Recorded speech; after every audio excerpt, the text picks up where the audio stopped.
Hey, welcome everyone. See people filing in. Bismillah. Already up to 50 people.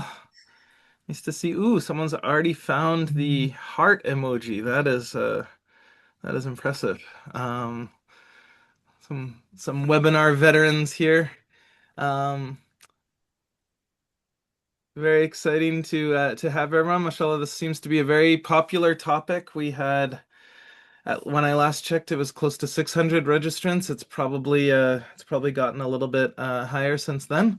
But great to see everyone, and yeah, and welcome. We have some very special guests today. Dr. Michelle Evard, Brother Kevin Marshall, and Sister Noor, who will be here immediately as I say her name. That she just appears, mashallah.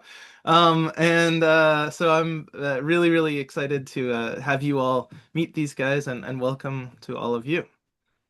Thank you. Thanks for having me. Yeah, very excited to be here. All right, let's jump right in. We got a full program for today. So, Muslim Standard Time or not, we're going to just jump right into things. So let me just make sure I'm presenting properly. Is that looking okay? Looks good. Okay, perfect. Okay. بسم الله الرحمن الرحيم والصلاة والسلام على أشرف الأنبياء والمرسلين سيدنا ونبينا ومولانا محمد وعلى آله وصحبه وسلم رب اشرح لي صدري ويسر لي أمري واحلل عقدة من لساني يفقهوا قولي. So welcome everyone. We're really, really excited. I've been wanting to do this webinar for a long time, and it's been in the works, for quite a while, and we've really brought together an amazing sort of dream team who I'm going to learn so much from. So, alhamdulillah, we have Dr. Michelle Evard, who literally wrote the book on helping students with this college, homeschooled students with the college journey. We have Brother Kevin Marshall, who has launched Our Islamic Homeschool, which has had explosive growth and incredibly popular program. And then we have Sister Noor Syed, who's a very experienced homeschooler herself, who also runs something called Leaders Amongst Mothers, Reclaim, and just has an incredible background. So I can't wait till I stop talking and I turn it over to our panelists, but I do just want to begin with a few foundational remarks. So I always like to start our talks with a brief prayer. So, Bismillahir Rahmanir Rahim. Ya awwal al-awwalin, ya akhir al-akhirin, ya dhul quwwat al-matin, ya rahim al-masakin, ya arhamar rahimin. Ya Allah, please put khair and barakah in this gathering, Ya Allah. Ya Allah, all of these parents and all of these students have come here.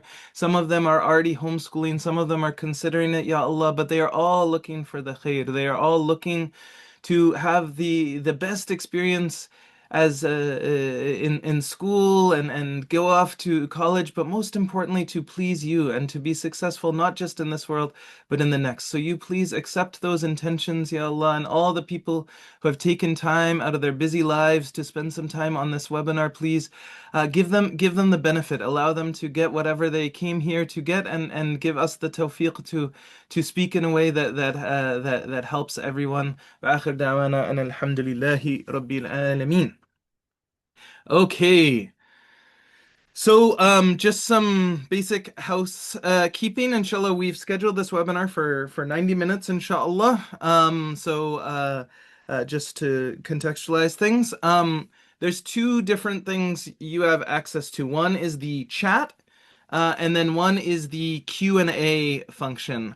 So the chat is really, a place where you can put sort of commentary and so on.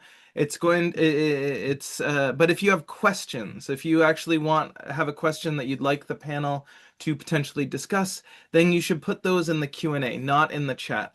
And my wife, Sister Ruhina, I believe it should be there in the chat. She often is sort of directing traffic and often reminding people of this very thing to put their questions in the Q&A. If someone says something and you're like, wow, you have one of those like light bulb moments, you can put two exclamation points in the chat, or you can send up that heart reaction. Someone did that earlier. Can you guys find the heart? So you know how to send hearts? Is that okay? I see them coming up. Yeah. It's sort of cool. Like when I'm not alone today, which is nice. I have other people, but it is a little bit lonely when you know there are hundreds of people behind their screens, and so those hearts sort of let us know that we're on the right track and give us that little digital pat on the back. And then I believe within the Q&A function, you're able to upvote questions, because with limited time, it's possible we won't get to every single question. So if you see one that you really want us to answer live, please upvote it. And I think that's it for the housekeeping. Um, this is a slide that if you've come to a lot of my events, you're probably tired of me saying it, but I'm going to say it again, and especially in the context of homeschooling, that what we really want for our children, especially vis-a-vis this, college admissions, is we want them to become that red umbrella. That's the only thing in this entire image that anyone sees. It's what their eyes are drawn to. And the main thing I want to get across here is this concept that different is better than better.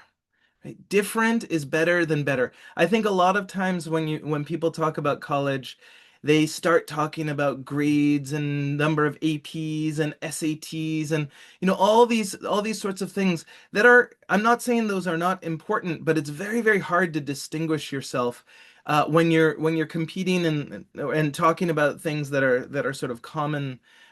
Whereas when you have an incredible story to tell, and you are, a one of a kind type of applicant that you've never really seen anyone quite like you before, that's what helps you become the red umbrella. And I think that was the key to a lot of the admission success of the students I worked with when I worked at an Islamic school and so on. They really, just by virtue of their background, they became red umbrellas. And more than anything, I think homeschoolers have some of the best possible opportunities to become these red umbrellas because you can have such an interesting and varied and exotic and background if you really think about it and design your experience well. So that's sort of one of the reasons that I wanted to do this. This is the order of events for tonight. We're about to start a Menti. That's a really fun sort of digital polling software. We put a lot of effort into coming up with some great questions. Then I'll introduce the speakers, and each of them has a short presentation to talk about their work. Then it's just going to be a panel discussion, some questions from me, and then largely questions from you in that Q&A chat. So we do that. At the end, I'll talk a little bit about Find Your Qibla, the main program that we offer here at Five Before College, and then we'll have the panelists sort of close us off with some final remarks and inshallah do a giveaway of some sort, which we'll figure out at that point. So. Next up, we're going to get into this Menti. So this is an interactive portion. I'm going to just see if this works. Yep, it looks like it's coming up. So let's go here. Is that looking okay? Okay, so you can either scan the QR code if you have your phone. Otherwise, on your computer or wherever you are, go to menti.com and enter this code that you see there, 84216370. So we have 21 people. You can see, oh, I guess you can't see. I can see we have 30 people in here. Yep, I saw a little thumbs up going. That's good. This is a pretty cool presenting software. I'll give you a little bit of time to get in because you're gonna wanna be a part of this. We want to hear your voice, and I think you'll enjoy the questions, and certainly we'll get some really helpful data. We did this during our last webinar with Dr. Ali Atai from Zaytuna, and we had quite a lot of people here. We have about 150 so far today. Inshallah, we'll keep getting more and more.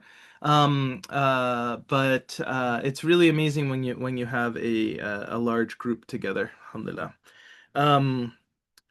So let's see.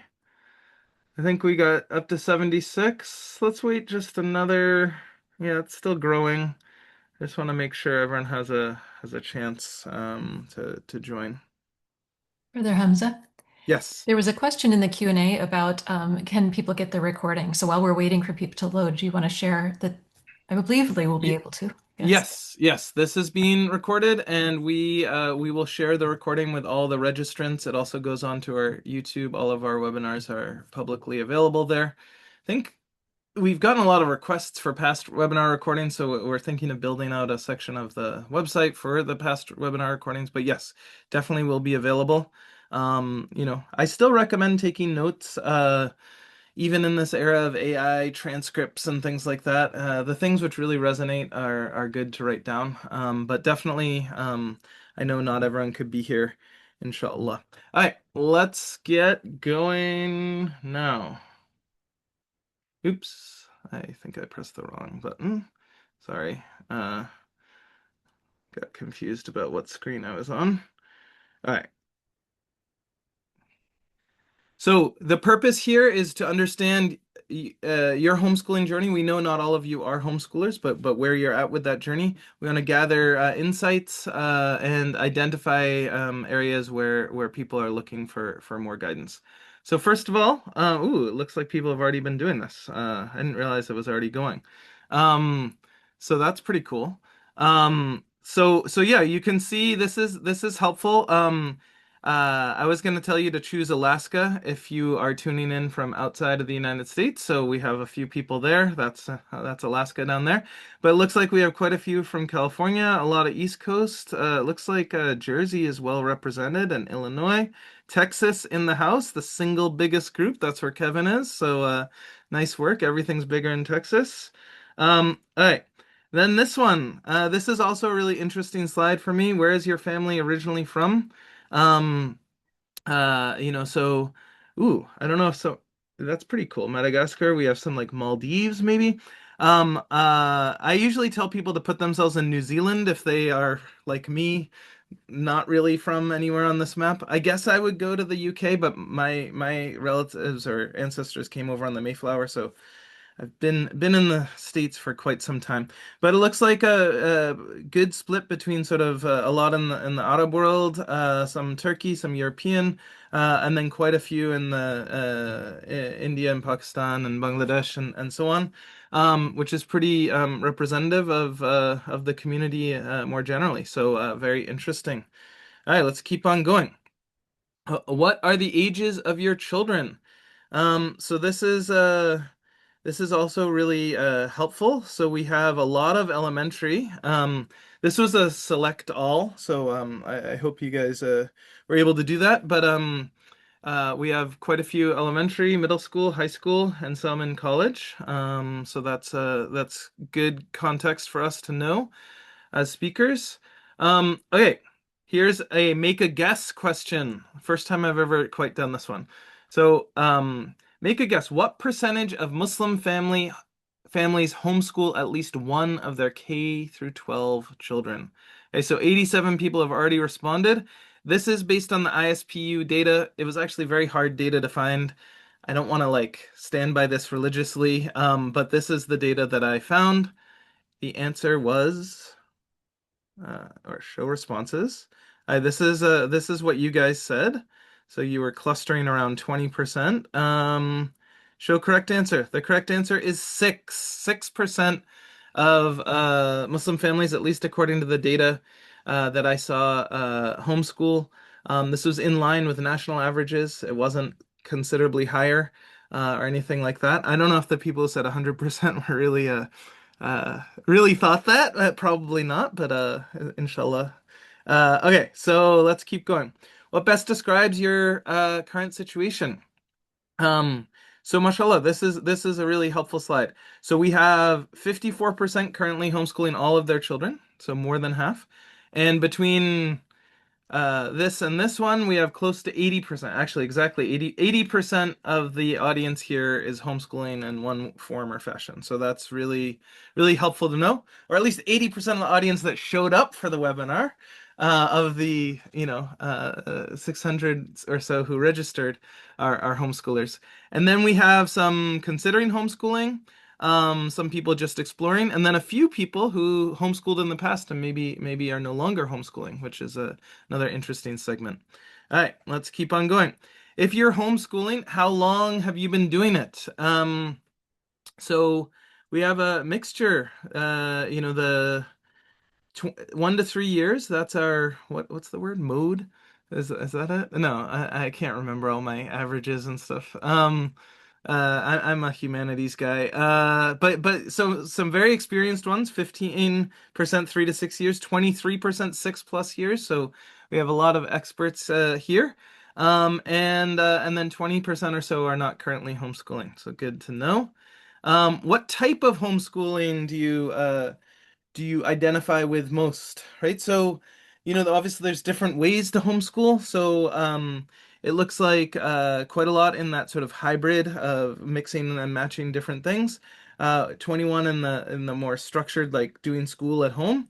10 in the more unschooling world, which I love to learn more about. Some focusing on online programs, and then people who maybe are not doing it yet or are not sure. Um, all right, this one. All right, this one. In 1 or 2 words, what best captures your hope for homeschooling? So let's see. This is a word cloud, so we'll see what it looks like. All right. So this is always interesting. The words that come up a lot are larger. I know it's a little hard to see, but the larger words I'm seeing are faith, creativity, growth, structured, akhlaq. Akhlaq means your character. Taqwa. Taqwa is like God consciousness or the awareness and fear of God. Islamic, independence, intelligent. Okay, lots of interesting ones. And then it's hard to see all the small ones, but these are one of those slides that's super helpful to maybe share out in the future. But definitely, very, very interesting and helpful. Okay, and then on the other hand, what are best captures your biggest worry about homeschooling? What are some of those things that come up? So I'll be interested in this. So we have about 70 people who've responded. It looks like maybe we're finally catching up to those people who are going fast. Brother Hamza, some people are asking in the chat if you could reshare the link. I'm unable to type in the chat, Yeah. unfortunately. Um, You could put it yeah, there. so if you look at the top of the page, it says join at menti.com and then use code 84216370. So they don't seem to give me a link to just drop in, which if I were them, I probably would. But you can if you just go to menti.com on your browser and then use the code, it's at the top of every slide that we have, inshallah. But thank you for flagging that. Okay, let's see the responses. Okay, so college admissions, not enough. That's interesting that one came up so large. Socializing, laziness, socialization, behind, probably falling behind, presumably. Failure, not applicable. Okay, that's a good one. Structure, social life. Okay, so there's quite a few, and there's capturing non-gradables. I'm just looking at some of the other ones. Uh, a lot of social isolation, not much social life. That's coming up in lots of different ways. So I think this is a really good question to dig into, with the panel and so on. So that's sort of some very helpful data and whatnot. And you guys, let's keep on going here. All right. Oops, that's not actually my response, but so this one is an interesting one. We did this exact same question in the other webinar, and I just wanted to see how the data worked with a group of largely homeschoolers. So this is a four-way chart. So essentially in this upper right, like people see the purpose of education differently. Some people see it as mainly about figuring out who you are and finding your identity, and others see the purpose of education in college and so on to be more career prep, like getting ready for the real world and so on. Some people see it more as critical thinking and thinking those deeper questions, and other people focus more on content knowledge. So if you were in this upper right quadrant, you would be all college and schooling is all about just preparing for your dunyawi lives and so on. And then if you were down in this bottom one, you'd sort of think education's all about sort of just, figuring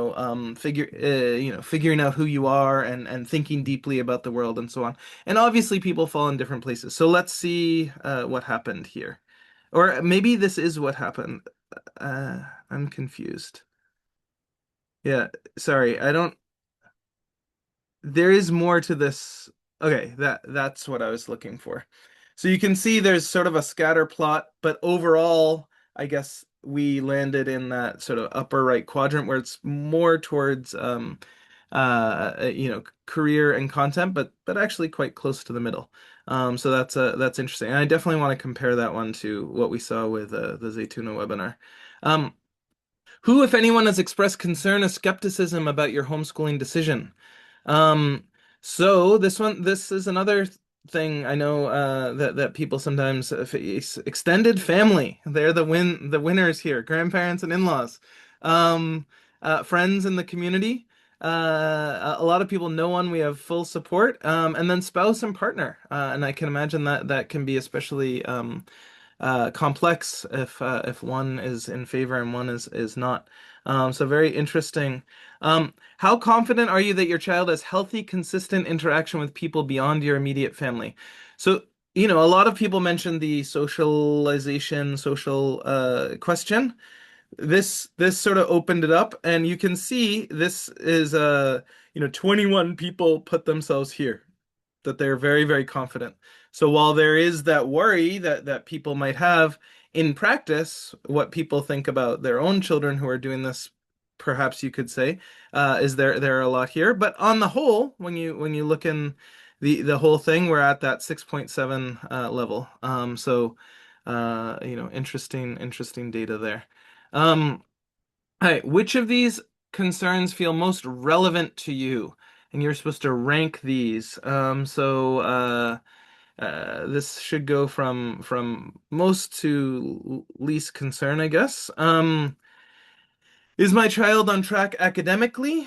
Am I balancing Quran and academics well? And that's really interesting that one's number two, especially in this crowd. And that because I know a lot of people do choose homeschooling because they're on a hifz journey or they're focused on memorizing Quran. So that's interesting. Will my child be ready for college? Am I making the right schooling choices for my family? And then is homeschooling sustainable for our family is sort of the least. So nice. And you can see both of those are pretty much neck and neck. Interesting. Okay. When you think about the possibility of homeschooling through high school, what worries you the most about college admissions? This is where I wanted to put this one in. I think Michelle is especially well suited to do this. I don't know what colleges actually expect from homeschoolers. Um, Testing, the SAT and ACT. I don't know how to document their achievements. Yep. My child won't be academically competitive. We saw that before. And sort of less so, my child won't have the extracurriculars colleges want, and colleges will discriminate against homeschoolers. So still present, but not as strongly. How do you think colleges actually weight? So this was this cool sort of interesting question where you got 100 points and you got to put them in different baskets and so on. And so this is interesting. So we have academic rigor, test scores, extracurricular depth and impact, essays and personal narrative, recommendation letters, and then documentation and transcripts. While this slide is up, since it's going to be hard to remember these exact numbers, maybe I know Dr. Michelle, maybe could you speak a little bit about this one? Absolutely. I also did a screenshot so I can include it Okay. later as well. Academic rigor number one, you guys are spot on. Absolutely. However, the way they learn about your academic rigor is the documentation you provide. So down at the bottom is the documentation, and that really is higher. I have some statistics from NACAC, the National Association for College Admissions, and they do a survey of universities every year talking about the importance of various things. It depends, of course, like so many things in our business, on the college because some place more or less emphasis on different things. But the academic rigor in college prep courses, in core courses that we'll be talking about later, tests, that has dropped down considerably. About 5% of universities now say the test scores are of considerable importance. However, for homeschoolers, it's one way that we can demonstrate outside validation, somebody else looking at what our kid has accomplished. So for us, it's a little bit more than the national average. Um, you know, everything is important to different levels depending, and we'll be getting into that a little bit more later in the discussion. Perfect. Very, very interesting. I can't wait to hear more about that. Very good context there. And I especially see the emphasis on test scores. I think one thing I've noticed is a lot of a lot of Muslim families, roughly in my experience from speaking all over the country, usually about two-thirds of the people in the audience did their undergrad overseas.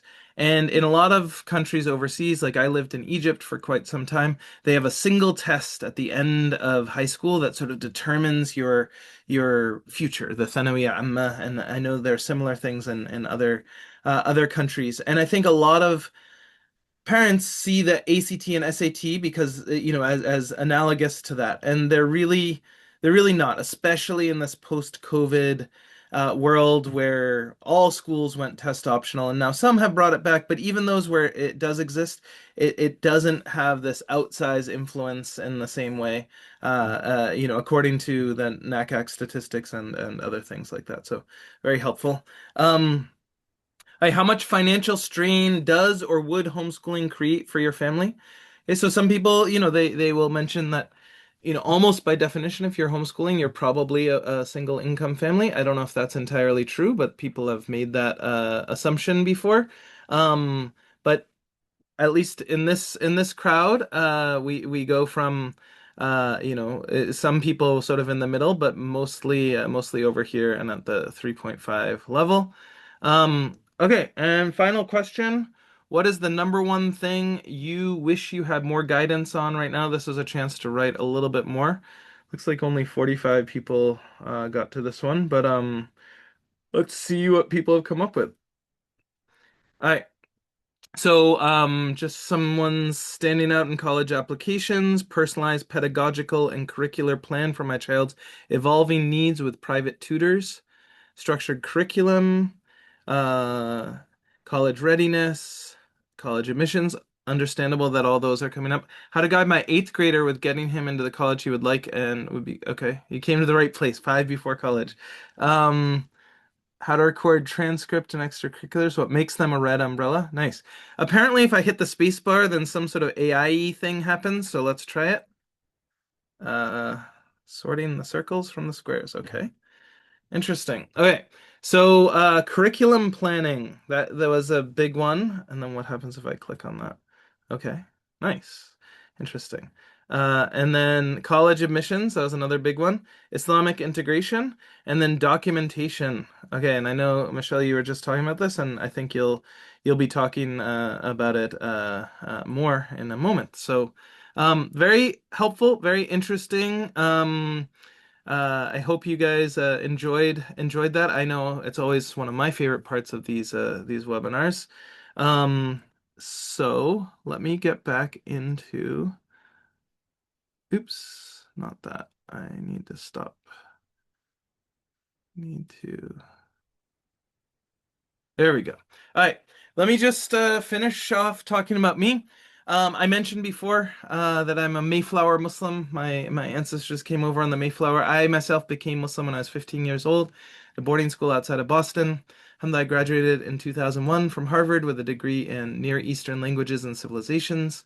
I worked for many years at an Islamic school here in New England, Al Noor Academy, and alhamdulillah, it became very successful, especially in its college admission, sending students off to all the great schools, the Harvard, MIT, Brown, all those kinds of schools, especially here in the New England area.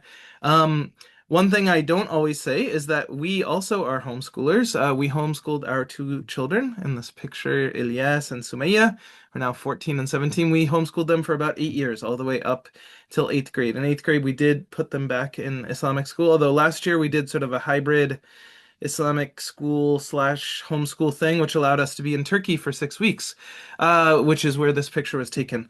And I think that's one of the cool things, and I know Sister Noor can talk more about that, the way that homeschooling can open up travel opportunities.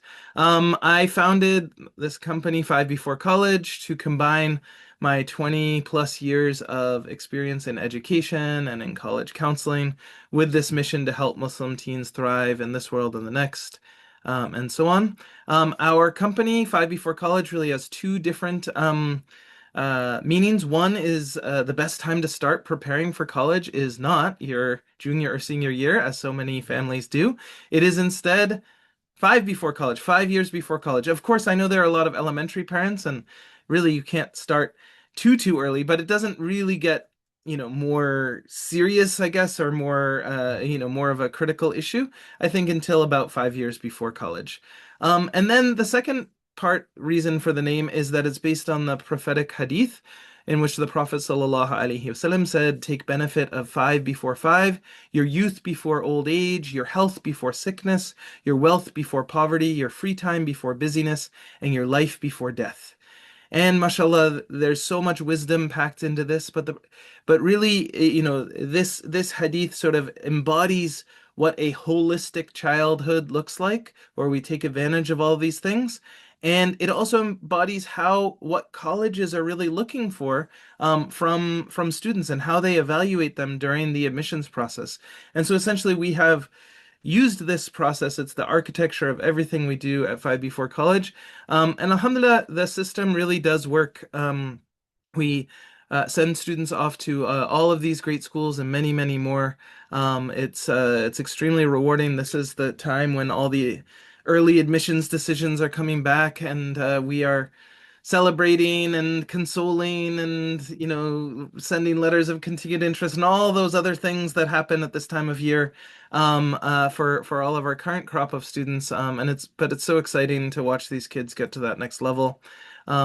And more specifically, more than working just on the college stuff, our core program is called Find Your Qibla. I'll talk about that more at the end of the webinar. But this is, sort of the front door to working with us. It's a virtual program, 8 weeks long, very in-depth coaching program to help students discover their purpose and passion and help launch them towards a real-world project that helps them become that red umbrella, as we said before. And last thing that I'll say is if you are interested in learning more, I know we have some not groupies, that's probably not the right word, but we have some Five Before College people who have been here many times and maybe have already done this. But for anyone who's new, I'd recommend actually I can drop this one in the chat. Sorry. Copy and go over to Zoom.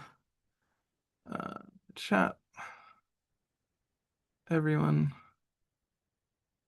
All right. So that is the Five Before College, the 7-day college roadmap. This is sort of 7 emails that you'll get that help sort of give a lot of the wisdom that I've gained from doing this work for so long, and sort of a 7-day email course, and people have given it, said it was extremely helpful for them. So if you're like, it's now in the chat. So bismillah. All right, now finally I am able to get to the main event.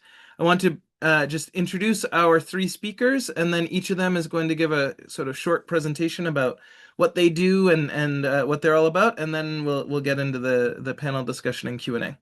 So Dr. Michelle Evard, we're very honored to have her. I met her through the IECA, the Independent Educational Consultants Association. So it's the professional organization for people doing this work. And she is a veteran homeschooler, elite college consultant specializing in homeschoolers' paths to top-tier universities.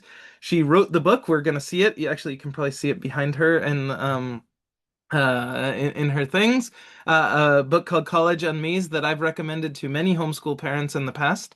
And it helps demystify college admissions for homeschooling families. And then she also has more than 2 decades of experience guiding K through 12 homeschool families, not just with the college process, but including building their homeschool curricula and all that sort of stuff, even at the younger level. True expert in this field, and we're very honored to have her. In addition, we have Brother Kevin Marshall. He's someone, who I came across. He launched a WhatsApp group called, I don't know if it's called Our Islamic High School, it was something along those lines, and it just exploded. It reminded me of the early days of the Path to College group, where it just spread like wildfire. It showed that there is so much desire for this. He can tell you much more about himself, but he's classical educator, homeschooling parent, more than 20 years of experience in education and community organizing. He founded Our Islamic Homeschool, which is very exciting, and has done all sorts of other interesting things over in Turkey and other parts of the world, and I can't wait for you guys to meet him. And finally, Sister Noor. So Sister Noor, I met when her son was applying for Find Your Qibla.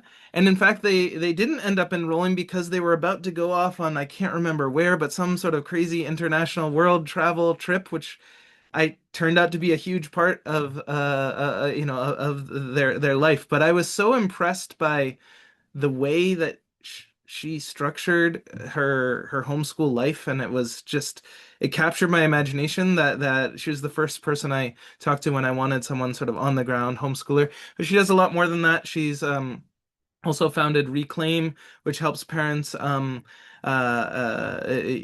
it says here, cultivate confident, independent learners through real-world projects and community contribution. So, all-star panel. I'm going to turn it over first to Dr. Michelle, and we will see where she takes us, inshallah. Thank you so much, Brother Hamzah. I'm really honored to be able to be here with this panel and with all of you. I do have a few slides. Start my clock so I know how much time I've spoken. You did a lovely introduction. I don't have to go through that again, but I will say that College Unmazed, the primary book, written by 3 people also working on college access, and it's a workbook for students. Mine, the College Unmazed Guide to Design and Document Your Homeschool. So it's very specific for parents and families, not just on the documenting it for college admissions, but for how you design and how you talk about what was meaningful for your family. So big question, what I saw in your Menti and what Brother Hamzah asked me is, what are admissions officers seeking specifically from homeschool students' applications? Number 1, are they ready for college? And number 2, will they thrive at this college? Will they be a positive member of the community, not just in college, but alumni? They want to make sure the kids are going to graduate. The kids are going to be able to learn there, able to belong, and to feel good about where they are at. So how do you demonstrate that your homeschooler is ready for college? Number 1, they're going to look at your transcript. They have to see, have you covered the core subject areas, and how did you do it, right? Your transcript is that 1-page document. We're going to also talk about course descriptions for homeschoolers, but the course areas, right? The mathematics, science, English language arts, social studies, and some language other than English. So I like you talk about 5 before 5. There are 5 subjects here, but we need 4 of each is really the number that they're looking for. The more competitive the college, the more likely that they're looking for 4. And yes, even in languages other than English. That's one of the things that I see homeschoolers like, oh, well, we did 2 years of language and that's all people have to do area. Well, that might be true that it's the base requirement or that there's none in your high school, at a public high school, or even a private high school. But that doesn't mean that college admissions won't look and say, wait a minute, why didn't you do language? Why didn't you do multiple years? And I know homeschoolers who've done a year of this language and a year of that language and a year of a third language. That's interesting, but it doesn't give the same depth as using the same language over multiple years. It's partly the culture, it's partly the deeper learning and actually being able to hold a conversation beyond what you need for travel or ordering a small meal, right? Mathematics, it's kind of typical. If you look at your requirements at a state college, a state flagship, often I recommend parents look at. So here in Massachusetts, we look at UMass Amherst, and they say 4 years of math, at least through Algebra 2. Right? So both of those things are important to know. Can you do, what if your kid has already done calculus in 8th grade? What do you do then? Sometimes you do college classes, something else to increase their knowledge during high school. Sometimes it's statistics or logic or probability, other things that are interesting and are meaningful for your kid. Because it's the most important thing about homeschooling, right? We're doing this for our kids, with our kids, and we want it to be meaningful to them. So we don't want to replicate school, but knowing what schools do and putting what we do in the buckets is one thing that we can do to demonstrate that our kids are academically ready, right? Sciences, a lot of colleges want biology, chemistry, physics with lab. That's a mistake that some homeschoolers make because they don't realize that it should be with lab. A lab can be in your kitchen and in your backyard. It does not mean you have to be at a college or high school with the, all the Bunsen burners and the hoods and all of this. Is that bad? No. Do you have to do that? No.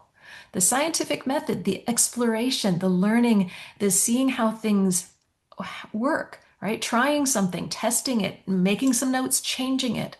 I know students who've done in their kitchen bread baking, making the same recipe, but they change the yeast, for example, or they change the salt or the sugar. They make the same recipe 3 times, but 1, 2, or 3 tablespoons of whichever ingredient that they're varying, right? So they're experimenting in the kitchen. That's absolutely legitimate, but making sure there is that laboratory component is critical. English language arts, again, you can do it in so many ways. It does not have to be the classics, which there's nothing wrong with the classics. I heard your brother Kevin's a classical educator. That's great. But you can also do, language or literature studies from different parts of the world. It doesn't have to be based on Greco-Roman or Eurocentric literature. Same thing with social studies. U.S. history, if you're applying to a U.S. college, you're going to want U.S. history. That's a standard requirement. But what part of world history do you want to do? Ancient history, it can be modern history, different areas. You don't have to only focus, again, on Eurocentric, right? And languages other than English, there are so many. Somebody asked about learning differences, and this is a big area in language skills because some students have learning differences in this area. There are options for many colleges. They will take American Sign Language, and for kids with learning differences, that can be a big win. So it's not just the material being prepared for college level work, it's do they have the study skills? Are they willing to be in a classroom? Because there are stereotypes about homeschoolers. There are many stereotypes that impact all of you, all of us in different ways, right? One stereotype is the parent and the child sitting at the kitchen table for 6 hours a day. Another one is the kids running unsupervised through the woods carrying sticks, right? There's wild impressions, kids playing video games all day, right? Being able to show that your kid is interested, has study skills, is willing to be in a classroom, able to follow a syllabus, that can help when you're looking at some of these colleges. But there's more skills than academics. Can they manage their time? Can they monitor themselves, or are you doing it all? We all scaffold our kids. We help our kids learn over time, and that's really important. But at some point, we need to let go, right? At some point, they need to do things for themselves. They need to be able to go talk to another adult and say, I need help. I don't understand what's in the syllabus, or, I've been sick, so I'm running late for this exam preparation. What can I do? They need to be able to advocate for themselves. Executive functioning skills, there are many. Time management is one of the big ones. Can they live with other people? Are they ready to live in a dorm? Are they ready to be not with mom and dad waking them up? And do they have the social emotional skills? So those are some of the things that colleges are looking at beyond the academics. And that's something that shows up in those recommendations. It shows up in the essay. It can even show up in our course descriptions. So one of the big questions that people asked was homeschool documentation. Just give you a very brief overview. There's so much here. It's part of why I wrote this book. The homeschool transcript, you want a one-page document. You want it to look like a transcript so that the admissions reader who has maybe 10, maybe 15 minutes to read the entire file for your child, everything from their courses, their transcripts, the recommendations, their essay, everything can be less than 15 minutes. 7 minutes at some schools, but homeschoolers usually get a little more time. It needs to have a one-page overview. They need to be able to say, has the kid done math in 4 years of math? Has it increased in rigor? What kind of grades are they getting if you do grades, right? A school profile can help give that overview of your philosophy, why you did this, what was important to your family in homeschooling. A program of studies is a list of course descriptions, what's available to your kids. You do not need to go into depth for every single class. Clear and concise is important. Unless you did algebra in some really unique way, a couple of lines describes algebra.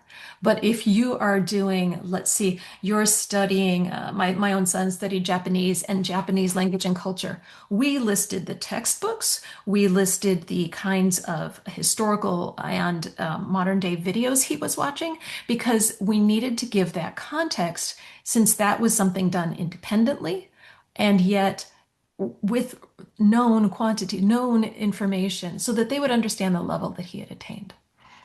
And the capstone project for a homeschooling parent is the counselor recommendation. We are the ones who write that recommendation for our kids. And when I hit the first one, oh boy, that was big. People talked about fear. Am I doing enough? Yeah, I had all that. It doesn't matter my degrees, doesn't matter my decades of experience. My oldest hits eighth and ninth grade, and I'm going, I'm going to have to convince somebody else that I did right by my kid. It's tough. I absolutely get it. So I could tell parents, you're going to write this recommendation. It's going to be emotional. Give yourself some time. You are writing about your baby as a young adult, telling somebody else this is an adult perspective of this kid, and this is why they're ready to be a young adult. So I say, go ahead and write all the stories you want. People write about, oh, when they were 3 or 4, or when they were 5. Great, write all that. Now then we're going to set that aside and we're going to write a counselor recommendation because there are certain things that this college is looking for. Mistakes, I touched on a few of them. Don't limit yourself to copying school. It's if you want to, you can do that, but you have so many more options. And we're talking about students memorizing the Quran, not typical in American public schools. Great. Share that kind of information. Don't downplay your kids' accomplishments. Let them show who they are and what they've accomplished. It is really important. Don't wait till senior year to start writing all this down. It'd be much more stressful for you. And as one person said, one college admissions officer said, when I told him what I do, he said, not 72 pages, right? No, no, this is not a 72-page document, please. They do not want a 72-page document. If they get too much, they're not going to see the special things. They're not going to see the red umbrella. If you've got all the, you describe your geometry, oh, I did it with Khan Academy, and these are all the chapters, and these are all the, no.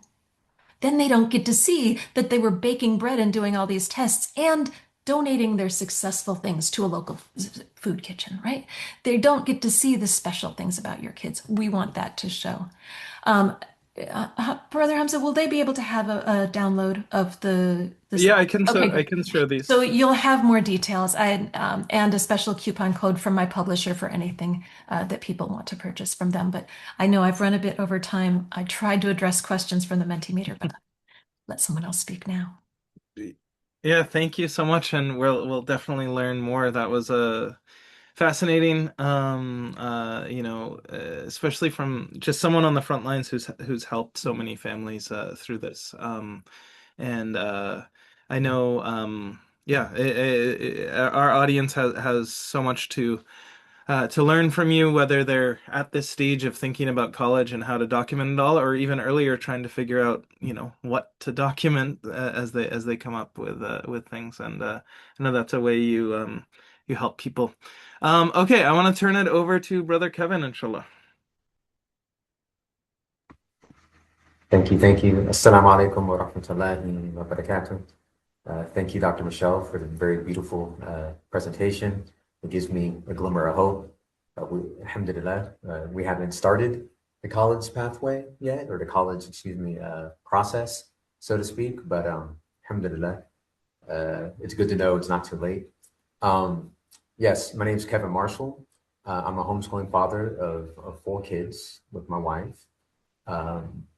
And alhamdulillah, we've experienced and experimented, scraped our knee, made some progress with homeschooling overseas when we lived in Turkey. So we did most of our homeschooling, alhamdulillah, in Turkey, while I was also studying Islam and my wife as well in some seminaries, madrasas and whatnot.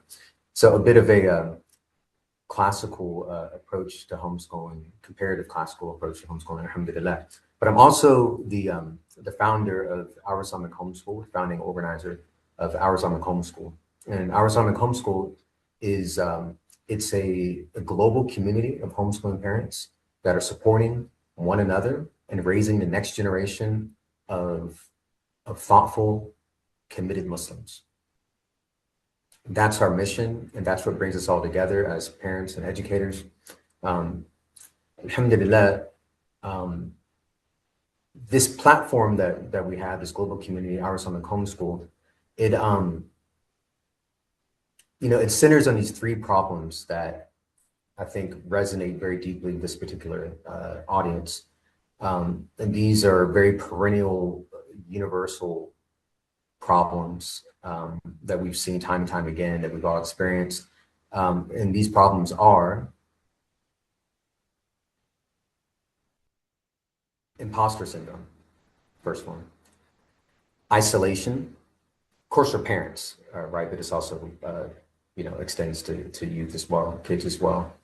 And if I can say this way, a lack of proficiency or sense of not having the proficiency needed to maybe teach this subject. Maybe they're very strong in STEM because they did their undergraduate in STEM, or they're, the mother was an engineer or something before she decided to stay at home and homeschool full time. But, maybe she's not really a liberal arts person or what have you. But these 3 essential issues are what we've set out to try to solve. And alhamdulillah, it seems that we're making progress in that regard.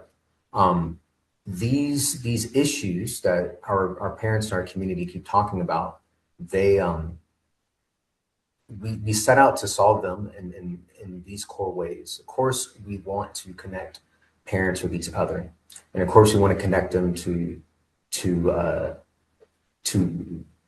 specialists and resources and these things. But most importantly, we want to connect them to their sense of purpose in terms of why they picked homeschooling for their family as a mode of parenting, their passion as well, their passion for parenting, and also their sense of proficiency, with education and homeschooling. And so all of our various mentorship programs, courses, consulting, they aim to set out in solving those 3 problems in the spirit of those 3 solutions, effectively, those 3 principles. So the big question that's bringing us here today is, how do we raise, how do we get our kids to have competitive college profiles, essentially, as homeschoolers? Sometimes we can be a bit verbose as homeschoolers and eclectic to the extent that we might have 7 pages in these things, cataloged and whatnot. But I found that it's very simply exemplifying the solution to these problems. And this quick story that I want to share. Alhamdulillah, my wife and I, we had the pleasure of meeting with a homeschooling mother today for a business meeting. And this mother is from California originally. Her folks are from overseas. She homeschooled all of her kids over, many years. 4 of them. 2 of them are still before college age. 2 of them are in college, and they've gotten into good state schools back in California. Very good kids, very very successful in the inward and outward sense, we can say. And she shared that since she's more advanced in homeschooling years than my wife and I, she shared to us that she always used to tell their kids, the college age ones, and she still tells the younger ones that it's their job, it's the job of her and her husband to make a nest. It's always been their job to make a nest, okay? A nest in the home. And that nest in the home is meant to produce wings for those kids, the kids' own sense of like individual, like personalized wings. And those wings, are meant to take them, where they're meant to go. And, she choked up a bit, and she was saying that basically as she started this, empty nesting process, early into it, I mean, she still has a couple there, but 2 of them are on their way. She started to get sad thinking about that advice, that mantra, that, that proverb that she just raised her kids on. She continues to raise them on. It's just like, it's getting sad, like they're leaving,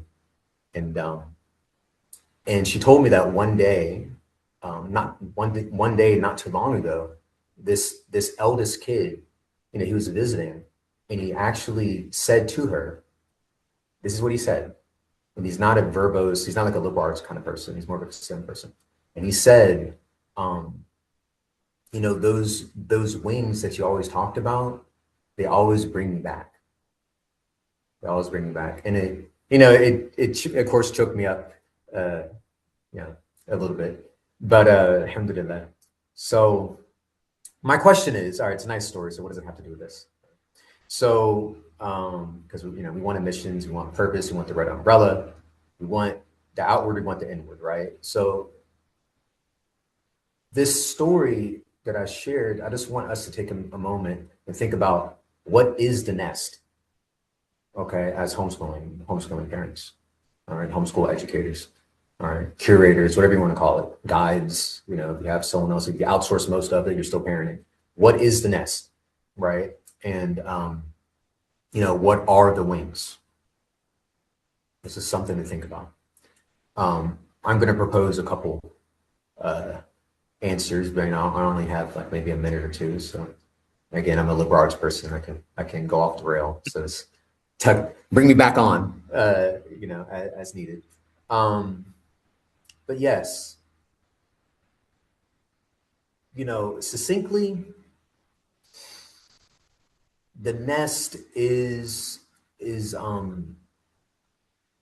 our own sense of, it can be a safe and supportive home, obviously, right? But what's inside of that, right? It's the principles that and the values that the parents themselves inculcate as a nest of meaning in the home. It's not just like the safe place, a social place or whatever, but it's beyond that, right? But that ties into the parents' own sense of purpose, meaning, passion, and proficiency, right? And this ties very closely over into yes, and mashallah, I see a couple questions there about links to Our Islamic Homeschool, mashallah.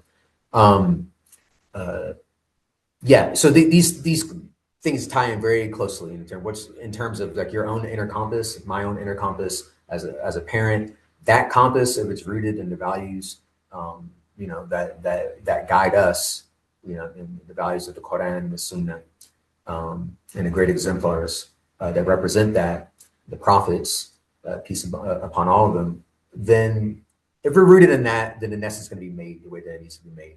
And if we want proficiency in our kids, the proficiency is going to be there. And this ends up solving the outward problems, the big problem, like the admissions problem, you know, and the subset of problems that everyone was sharing in the Menti app. You know, those worries, right? So it's really cool that the whole, you know, Quran and Arabic and Islamic literacy was right up there with academics, right? Sometimes it beat it by a smidge, and sometimes it's right below, but they're neck and neck. That's taken care of with a nest that's built on this, right? And that proficiency point takes care of the outward aspect of the college admissions process, and then the Dunya things, right? The proficiency in academic subjects, professional things, and what have you, the subjects, you know, the 444, the grades, things of this nature, right? It's many birds with one stone, right? Am I over yet? Am I off the rail or still We on? should, yeah, we should so we can have some Q&A. We should Okay. probably move on to Sister Yeah. Noor, and then Yes. inshallah, yeah. But there Yeah. there are a lot of questions. Uh, for some reason the panelists can't speak in the chat, which is a Zoom oddity. Okay. But if you share whatever link you'd like me to share with them, I can put it in the chat for them. Sure. And so I just want to, end with, saying thanks to everyone and asking them for their pardon for my liberal arts explanations for things. And, just a quick response to the question about the link. It's a very simple link, Our Islamic Homeschool.org. Yeah, someone actually just dropped it in, so. MashaAllah. It must be a number. Allah bless you all. Jazakumullah khairan. Thank you. Let's turn it over to Sister Noor. Assalamu alaikum, everyone.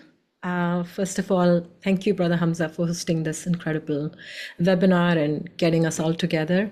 Thank you to the panelists. SubhanAllah, I can keep listening to you guys, and there's always so much to learn in these forums. And Jazakallah khair to everyone who's taken the time to join us.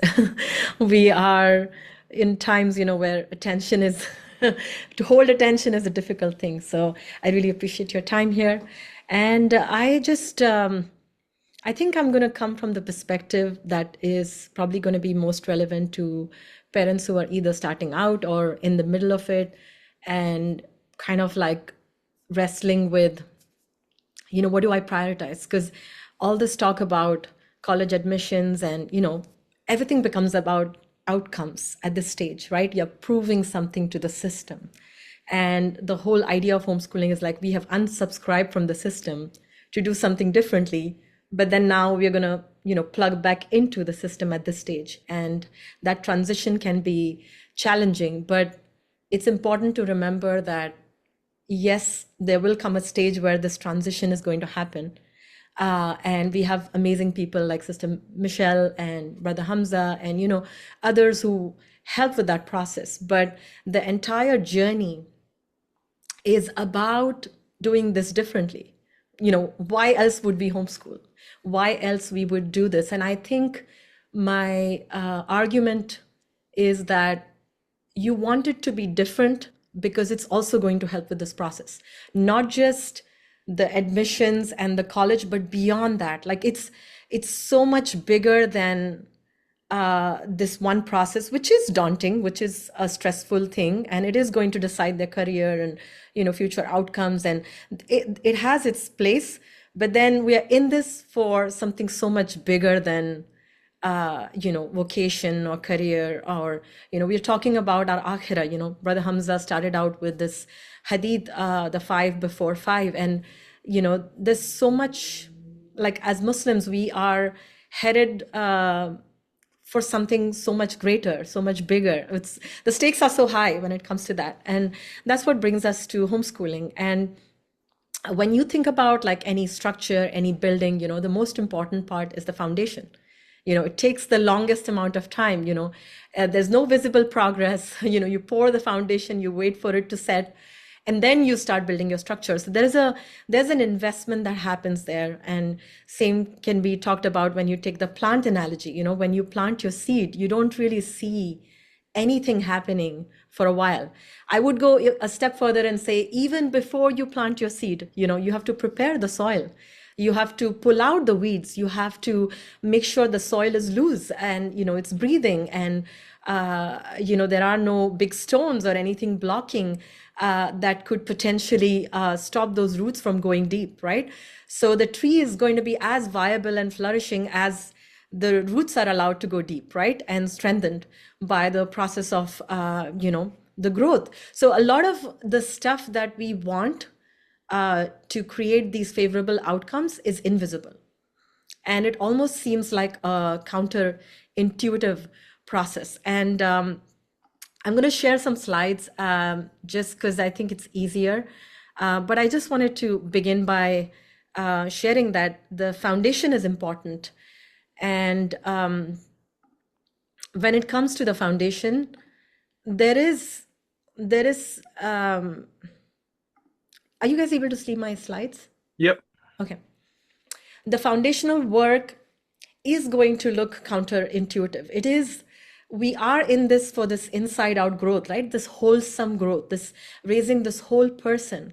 And when a person is whole, you know, there is this beautiful harmony between their inner world and their outer world, right? There is this beautiful, you know, their actions when it is, you know, when they are, let's say, volunteering for the community, when they are doing something, you know, it's not just reduced to some external outcome. It's also paired with, what am I getting from this? You know, is this fulfilling for me?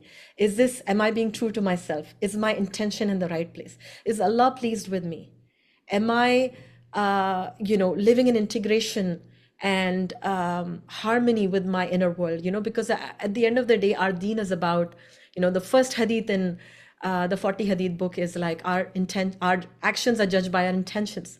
So if we are raising these children, inshallah, who are headed for Jannah, who are going to use their time in this world for, you know, doing right by the people who they are responsible for, you know, thrive in the college and the career, but also at the same time, they're going to be good Muslims. They're going to be grounded people. They are going to be honest with themselves. You know, they're going to be good husbands, inshallah, good wives, good community members. We have to be thinking about wholesome education and, you know, growth from the inside out. So I would say that we are home educating and not just homeschooling, because when we say the word homeschooling, it comes with this schooling part, right? It's tainted by this idea that we are somehow bringing school at home, right? And there is a part of it that, you know, we have to keep our eye on the things that are required, you know, the skills that we want to build in them, the knowledge, that the core knowledge they must have, so, you know, they can make connections. Like there is a place for all of that, but we should broaden it. So I'm not excluding that. I'm saying that let's zoom out and make it bigger. Let's take in more than just those subjects or those, you know, those priorities that we have. And inshallah, what we can end up with is much more than those subjects. You know, the whole picture is going to have a lot more than that. So I just wanted to share like a little bit about our journey, because I think as a story, if I tell you, maybe there will be, you know, it will make more sense. For us as a family, in the last 14 years, this journey has been about challenging ourselves to rethink education, to unlearn as much as we learn, because, you know, we have our default conditioning and our ideas that have solidified in our mind to the extent that we don't even pause to question, right? Like we don't stop and think like, why do I have to do it this way, right? Or why is this important? Like, so taking the time to question, unlearn, and like kind of like break free from some of these musts and shoulds is very, very freeing, and it opens up the scope of what we are able to do. So our journey has been, you know, about growing together as a family, learning and unlearning and rethinking, you know, what we are doing through this, with this lifestyle choice.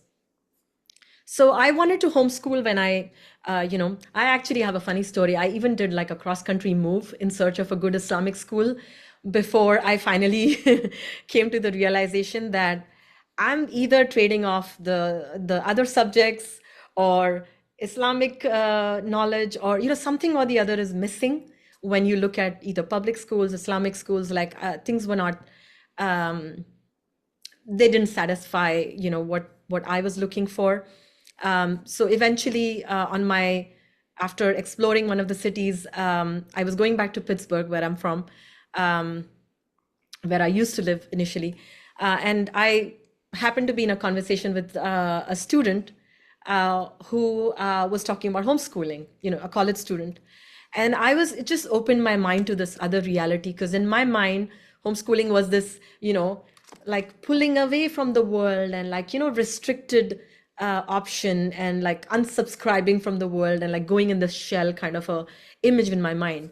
And what she challenged me to think was, no, this can be whatever you want. And I was intrigued by that idea. And I ended up like, researching about it. And then I was like, you know what? This is full of promise, full of potential. So I'm going to homeschool. I want to homeschool, all the books that I could read, all the research. And I was like, you know what? This is going to instill a love of learning. And I want that. I want to raise, strong, confident children, strong in their values and their identity. I want to have this special childhood for my children and build a strong family. And, I'm going to give up my career, and this is what I'm going to be invested in. And, I'm going to personalize it. And I was really, really excited. And I spent a lot of time learning different, educational methods. I got into Montessori education. Like I was really very, very sincere with my effort. And I did a lot of things. And as I was implementing it, I started to notice that there is a big difference between theory and practice, right? Like when you start applying this, I'm like noticing that I have conflicting roles to play now, right? Like I'm mom and I'm teacher and I'm expecting, and, and the daily stress of implementing my agenda, like whatever is trending. Like I remember there was a stage where, okay, lab books are trending, like lab books are so cool, and I'm going to do this and I'm going to curate learning this way. And then my child was not interested in that. And, how do I manage myself, my emotions, my disappointments, and, things of that nature. So there was always this disconnect between my agenda and what they're interested in, or there was a conflict between my role and, what I needed to be there in that situation as a mom. Sometimes my child just needs me to be their mom. And I am sitting here with this checklist, right? So it was challenging. And in all of this, I noticed that what is happening to my goal of, building their love of learning, like, is that out of the window now? Like we are so caught up in all this. Like, how do I actually go about instilling this love of learning, and the overall impact on my health and relationships, and just managing the logistics of, running a household and, going around for activities and, overcompensating the socialization fear. I'm going to libraries and museums, and it was a lot. So I noticed that my best efforts were, focusing on the educational methods, the curricula, the, scoping out resources, scheduling the learning, curating the learning, and making it fun and appealing. And actually, that is not what was helpful. I was missing so many things which are actually the needle movers. Like I had no idea about the role of development, how children grow and develop. Like that, nobody's talking about it. No teacher training or all the seminars I was attending or the books I was reading were talking about it. What role do I play in their development? Like, like the direct connection between their needs and my presence as a mother. Like there was no book talking about that. There was no time to unlearn and break free from my default conditioning. I had no idea about how close my role sits to, how close how close a connection exists between my role and how I show up in that, and the outcomes, the optimal outcomes that can happen for the child. I had no understanding of motivation or development of human potential. All of this was missing from the equation. And I have uncovered these things over this very painful, long period of trial and error, and going through the process myself.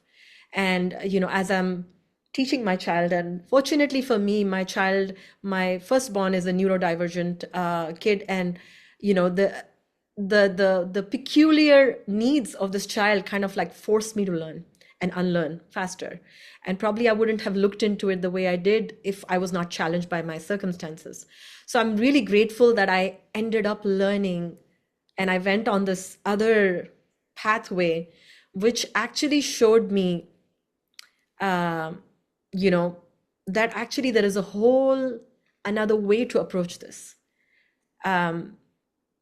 If I could just change the way I see my role, and I could lean into my motherhood and what I'm uniquely positioned to do, and the position that Allah has given us as mothers, subhanallah, this role that we have, it closely sits next to this role that we have in Islam, which is of leadership. Like we have this leadership in motherhood that is often not talked about. Like motherhood is rarely seen as this role where we show up as leaders, because our we are the school for them. We are we are leading their education. We are responsible for our children, our flock, just the way the hadith describes the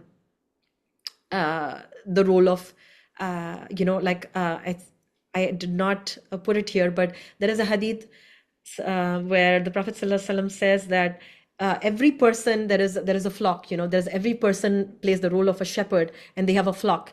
And for us as women, our responsibilities are children and our homes, right? So these two things are in my domain, and nobody is talking about this leadership that I have in my set of roles that I play, right? Or under my care.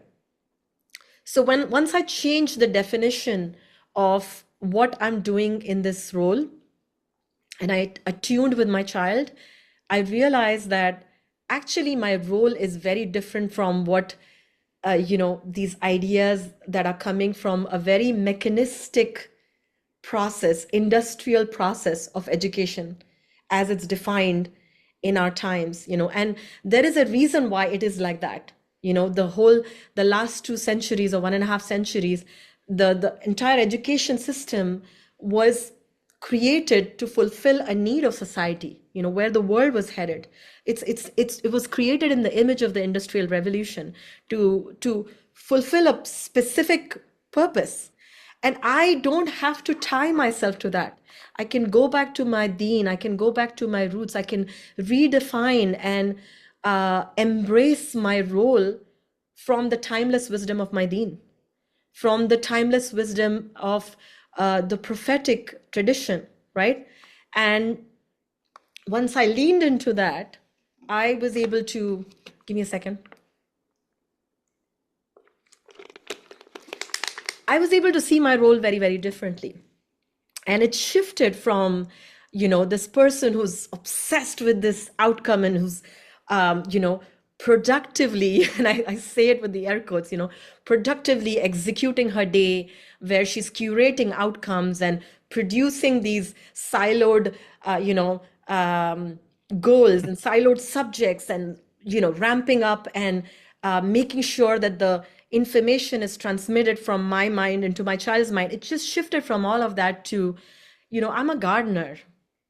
I'm here to cultivate conditions. I'm in the service of this unique child. I'm here to draw out the best out of this unique child, who's been given in my care as an amana. I must respect this unique person in front of me, because Allah chose this child to be in my care. And my greatest gift and armor and strength comes from my, how well I'm able to attune to this child, honor this child, honor this gift, and really get present, and invest in this messy process. I have a picture of my daughter baking with, this is a messy process of attuning with our children and bringing out the best in them, like being available for their emotions, for their vulnerabilities, for their insecurities, and seeing them for who they are, and championing them, and bringing out the best in them, and really seeing the world with them, like embracing the beautiful gifts that Allah has placed all around us. There is a ayah in the Quran that Allah subhanahu wa ta'ala has placed signs all around us and within us so that we may know him, right? That is sum total of education for me. We are here to see his signs around us and within us. We have to make space for that, right? And so the process changes when you see it that way, right? You get invested in working at the roots, and you stop controlling the outcomes, because outcomes is Allah's hands, right? That's where I have tawakkul in Allah, that he's going to take care of the outcomes. I'm going to use my intelligence. I'm going to use my strategies. I'm going to do all of that. I am going to teach them the subjects. Mind you, I'm not neglecting that. I'm accurately, I'm absolutely invested in that, not accurately, absolutely invested in that. I'm going to be teaching that, but I'm going to beautify it. I'm going to soften it with my relationship. I'm going to soften it by making it a practice, a gentle practice. I'm going to not, when the brother, Brother Hamzah wrote that email, and I was like, he's talking about memorization. And I wanted to, I want to emphasize that it's not about memorization, it's memorization is a small part of it. It's also the tadabbur. It's also the tafakkur, like, are we reflecting on the signs of Allah? So when we are listening to those ayah of Surah Rahman, as we are, driving through the valleys of Yosemite, I'm not just obsessing over, have we memorized this line? But have we really absorbed this ayah? Have we really felt this ayah? Has this moved us? Is it really making us thankful? Are we in a state of shukr? Are we really praising Allah? Because he didn't need to do all this for us. But this is his love. How will my child not want to obey Allah if he feels that deeply, right? Like, if I'm invested in raising faithful servants of Allah subhanahu wa ta'ala, am I bringing the rububiyyah of Allah subhanahu wa ta'ala and like really helping them experience it through that lived experience and also through that ayah, right? Like, I get to do that. It's an honor that I get to do that. So I'm not going to, just reduce it to a subject. I'm going to integrate it. I'm going to make it a part of our embodied life experience, right? And yes, we are going to talk about erosion. And yes, we're going to talk about, how this glacier, this valley was formed. Yes, we're going to talk about the geology. Yes, we're going to go far and wide and explore everything that exists between geography, science, history, everything, right? We can bring it all together in such a wholesome and beautiful way and not reduce it to just that. It's so much more than that, right? So that's what we get to do. And this is the counterintuitive process that I invested myself in. And I continue to challenge myself and explore. And, the beautiful part about this is it gives you an enriching learning experience alongside your children. So it's not just about them, you're growing as a person, you're learning. It's meaningful. It goes deeper. And, subhanAllah, the children take on responsibility for their learning. If the learning goes deep, they are, subhanAllah, the desire to communicate naturally happens. The desire to contribute naturally happens. Like, I contribute, I model it for them. I run a co-op, I do community service, or whatever it is, right? Because I'm thankful to Allah. I'm thankful to Allah. I'm thankful for my gifts. I accept myself. I accept my gifts. So it removes all these, problems of emotional problems or like, identity problems. It's just such a beautiful way to live, where you embrace yourself for who you are. You embrace your gifts. You have direction. You have purpose. Since you have gratitude and since you see your life as an extension of like a response to the favors of Allah, like Allah has favored me so much. What can I do? What can I do? What can I do? What can I do with this gift? You naturally become invested in developing that into something meaningful, to develop skills, to apply those things. So it makes the children, it builds that desire to, take on challenging work. It builds that initiative, creatively problem solve. They take bigger things, harder things than you would, our limited mind can impose on them. It comes out of them, subhanallah, right? Children develop agency. They develop resourcefulness. It's not just about providing resources. It's about building resourcefulness, because resourcefulness can take anything and turn it into something amazing, right? It's a quality inside of a person. And I give the example of like the Wright brothers. They were far less, they had far fewer resources than Samuel Langley, and his team, who were, they had all the backing, all the great minds, all the resources, but it was the Wright brothers who ended up, succeeding eventually because they were resourceful. And it does not take away from the academic rigor. It does not. That's the funny thing. All these progressive ideas on education and, the conventional ideas or the classical ideas, they're not at conflict. You can bring them all together. You can still focus on the history, on the rich classics and stuff like that, but still have so much more time for doing this other stuff, their personal projects and their passions and all of that, because you have so many more hours, it leaves room for everything. And it helps you build a fulfilling family life where everybody is growing, well-rounded development is happening. And our life our life as parents is not on hold, right? So that's what I'm invested in. And this is what I teach. I have a program called Leaders Amongst Mothers. Like Leaders Amongst Mothers is the name of the company. This is inspired by the same idea as shared. This is about leadership for mothers and fathers. Of course, there are a lot of sessions that my husband does for the brothers, because this is a partnership. We are both working together as a team. So I built this Reclaim community where mothers can come in, intentional mothers can come in and learn how to homeschool without burning out and just stressing out and making your life just a checklist, or like, you can raise strong, independent learners in a way that is actually enjoyable and memorable, and help your children realize their full human potential, not just their academic potential or just their, it's not just about it's their human potential, like well-rounded development, like raise wholesome children, build a strong family culture, help the kids grow in their iman and Islam while you grow and you become the best role model. So it's not either or, it's all of us together. So that's what I do. I'm sorry if I took more time than I get very passionate about this. No, mashallah, I could hear the passion. I didn't want to interrupt you. There's so much wisdom there, and subhanAllah, I can't wait to re-listen to this recording myself and so on. Mashallah. There have been a lot of questions. I know Dr. Michelle's been very good answering a lot of your questions in the chat, which is good because we are, actually somehow at the 90-minute mark already. I definitely want to do some live questions.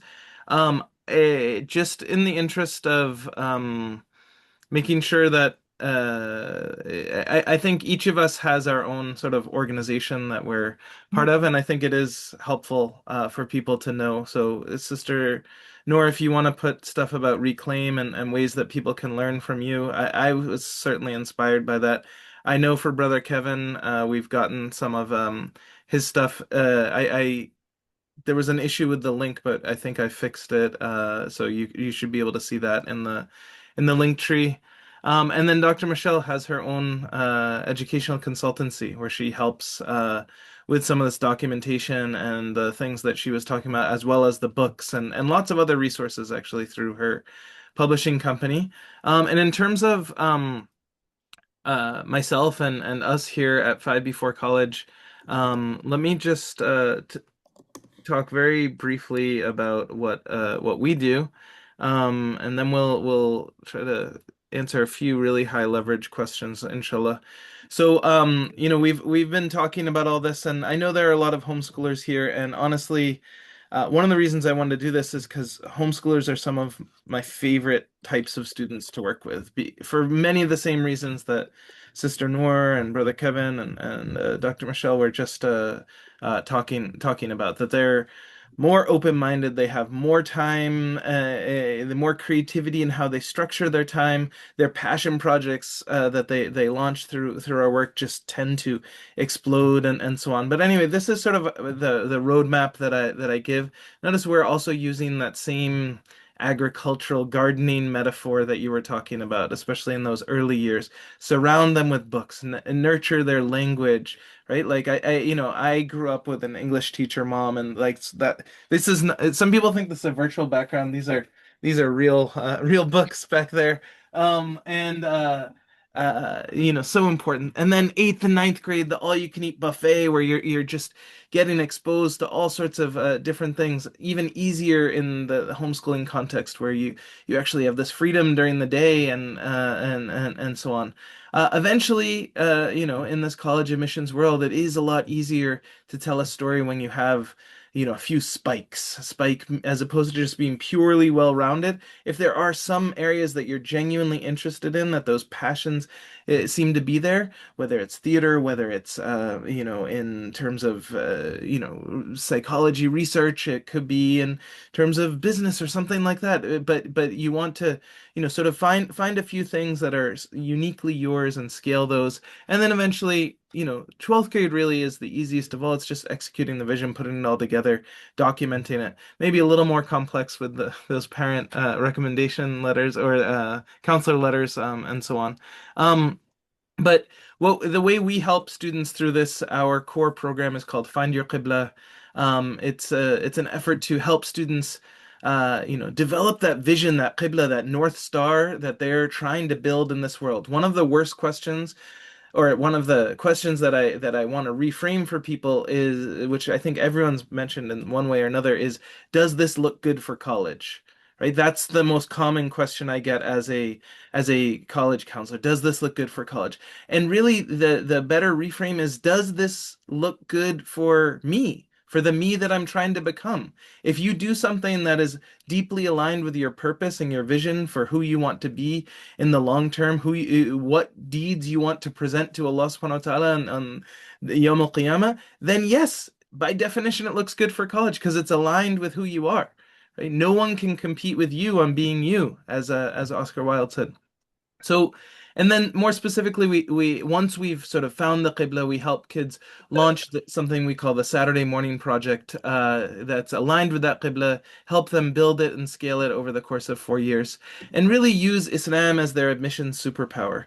I mean, Sister Noor just shared so many gems about this, but the worldview that you just expressed, you know, is so deep and so foundational and so rare, even among us Muslims, right? Unfortunately, as beautiful as our tradition is, as deep as it is, so many of us have reduced this whole process to those checklists and things. And digging into the depth of our tradition, will help you become that magnetic Muslim who attracts, these admissions offers and other opportunities here in the dunya by aligning with our Akhirah aspirations. And so Find Your Qibla is really for motivated teens. It's aimed for the 5 years before college, specifically grades 8 through 11. 12th graders typically are, in this process, but we have worked with 12th graders. We've worked with college students even, but mainly aimed at grades 8 through 11. And so on. It's an 8-week hybrid experience. It has group coaching, it has one-on-one coaching. We have an amazing set of coaches. I have a quick slide with their pictures. We have longer term programs after Find Your Qibla. We have something called Find Your Qibla Squared, which is sort of the long-term support where we provide support all the way up to and including the college process. About 50% of the people who do find your Qibla join that, which is, a sign that they're getting lots of benefits. And we do have an upcoming cohort, inshallah. So the pillars, weekly workshops, the one-on-one coaching, the accountability, the weekly assignments, modules, and then above all, the parent partnership. That's what we've really leaned into more and more as our team has developed, really keeping parents in the loop with this.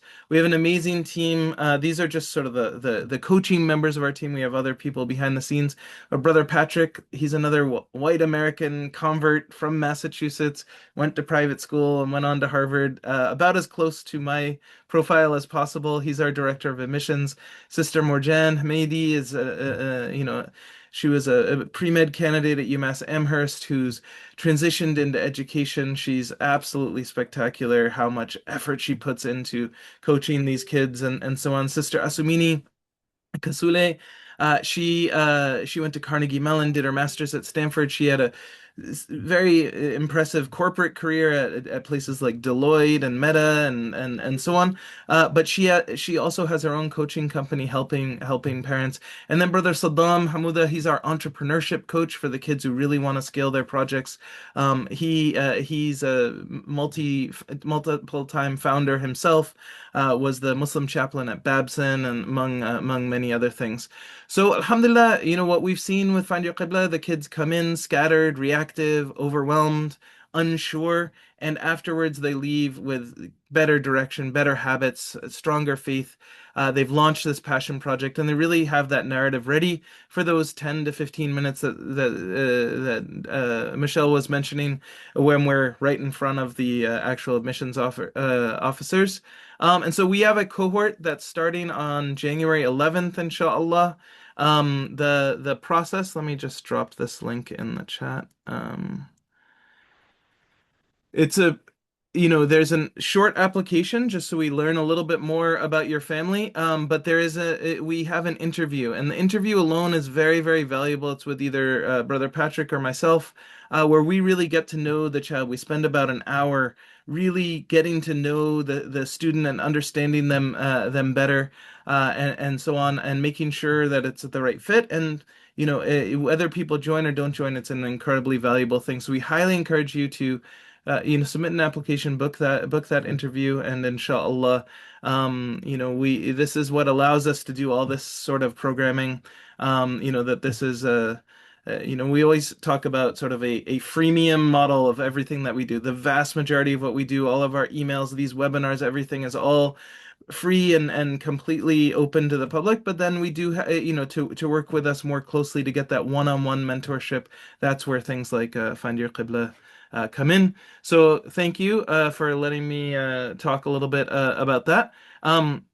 There were some questions in the chat, and in the interest of time, I don't want this to drag on too long, but I do want to have at least a little bit of Q&A on our panel discussion. So a few themes that stood out to me. One was and there were some questions here. One was the question of Quran. And I think Sister Noor spoke about it beautifully, talking about not memorizing the Quran, or not just memorizing it, but the tafakkur, the tadabbur. I think that's incredible. And I think so many of us could learn from that. But obviously, people who do full-time hifz and so on, it's a massive undertaking to memorize a 600-page book and so on, and then review it and so on. And so a lot of people, was their initial entry into homeschooling. Do you have any advice, probably specifically Brother Kevin, Sister Noor, for how families can integrate HIFs into their overall homeschooling stack and still sort of stay academically ready and in all those other ways?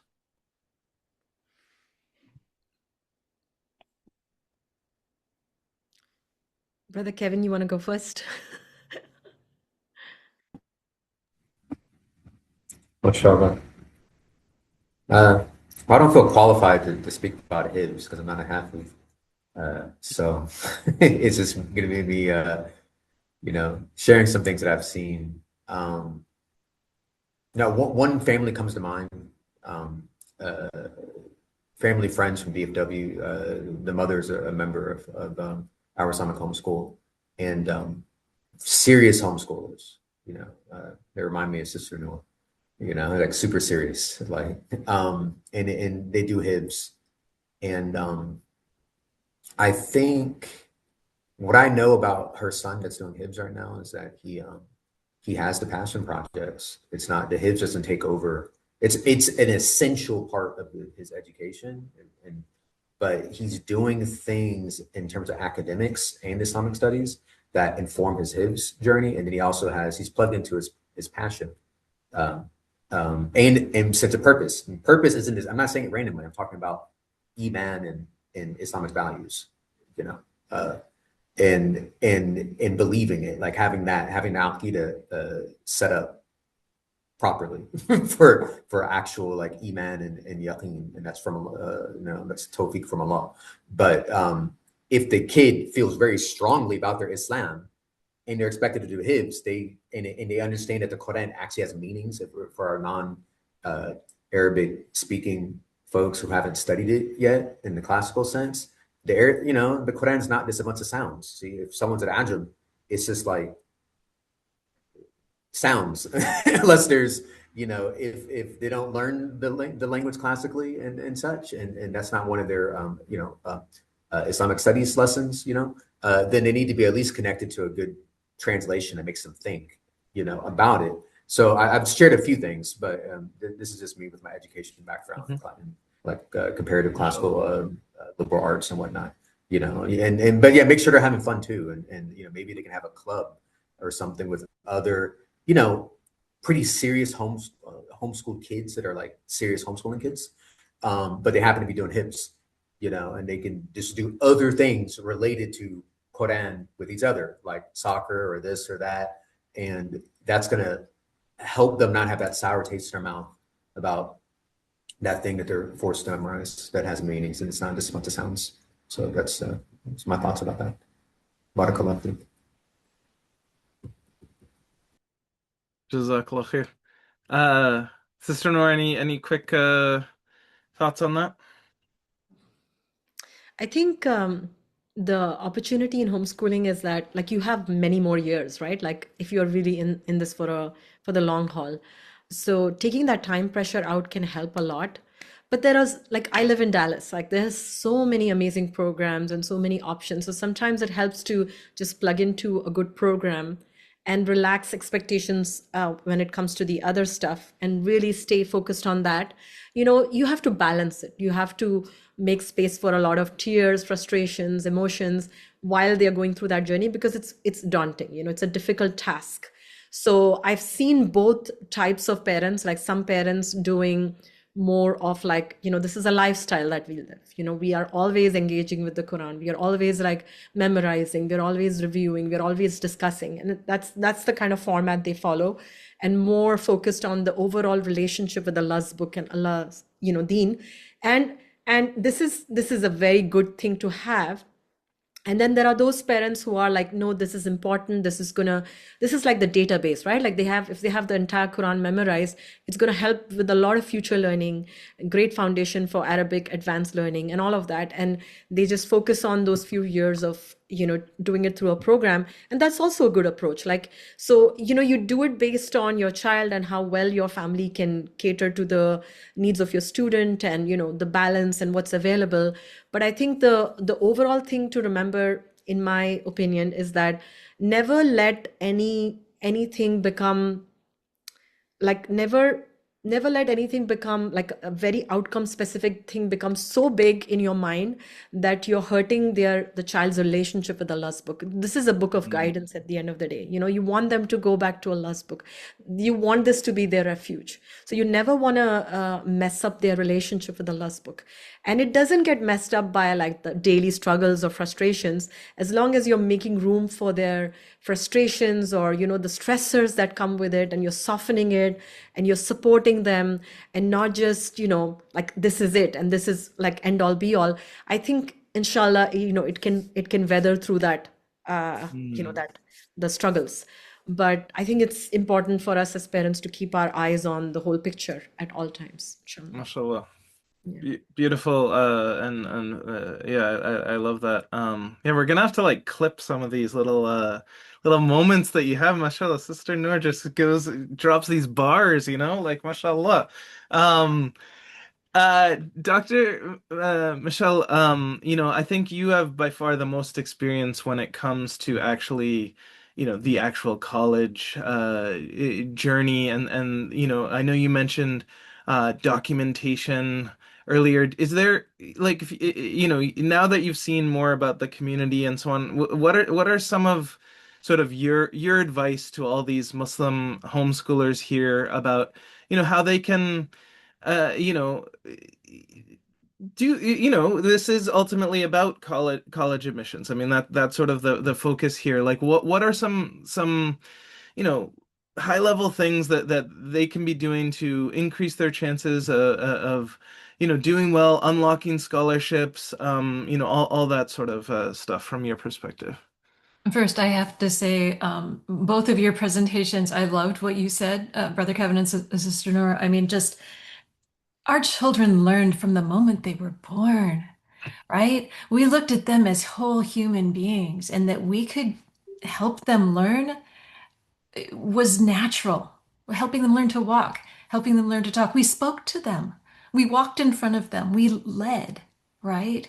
And taking that forward into our time that we call school, it was such a gift to be able to take that time and do that. And I definitely, child-led learning, unschooling, some people called, was my philosophy as well. We needed to see, I wanted to do all the things, all the books, all the unit studies. That was what I wanted. But what my children needed, right? I did learning alongside them, following their interests, and it was beautiful. So my three kids, somebody asked, what about, do they need to go to high school? One of my twins chose to go to our local public high school. She said, Mom, these kids aren't really looking at being here. They're looking at where they're going. They're not being, right? And that was hard to see. So when we think about homeschooling in college, which was your question, Brother Hamzah, and I'm getting to it, we want to think about that whole person, right? And I think what sets them aside in the college admission process is that they know themselves, that they are that whole person, that they know how to learn, they know why they are learning. Our babies learn to walk and talk because they wanted to communicate and move, right? Sometimes our kids learn algebra and calculus because they want to be engineers. Maybe somebody in the question, do we need to focus on college? No. But if our kid wants to go and be an engineer, be a teacher, be a doctor, there's so many things that you do need to go to college for. So what I help families do is keep that college door open in case that's the direction their kid wants to go. And in being who they are and showing that they know their values and they know their value, that they are valued as individuals, sets them apart. Plus, they can cope with just learning something once a week in the classroom, because that's what learning is, right? Sitting in a classroom. Um, they can cope with that schedule. Whereas somebody who's been sitting in a brick and mortar high school and because it's on the bus at 6:30 in the morning and doesn't get off the bus until 4 in the afternoon or 7 in the afternoon if they're doing an after school activity, has been told what to do every minute of the day. How do they learn to be? How do they learn to breathe? How do they learn their own well-being? Right? So then they have to do that.